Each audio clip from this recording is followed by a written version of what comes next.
বাইরে দুদিনের এই দুনিয়া। আমিও একসময় বহুত তাং ফাং করছি ভাই, চুল বড় রাখছি, গত মেয়েগুলোকে ঘুরছি, আড্ডা বাজে করছি, নামাজ সোজা পড়ি নাই।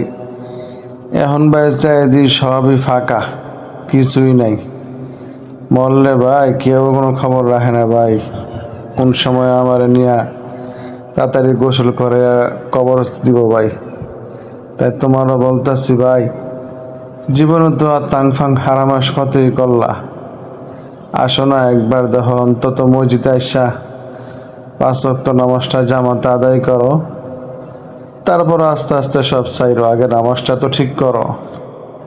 কি বলেন ভাই, এখনই তো ঘোরাফেরা করার মজা, আরামায়েশ করার মজা, বয়স করলে কি গুলো পারমু?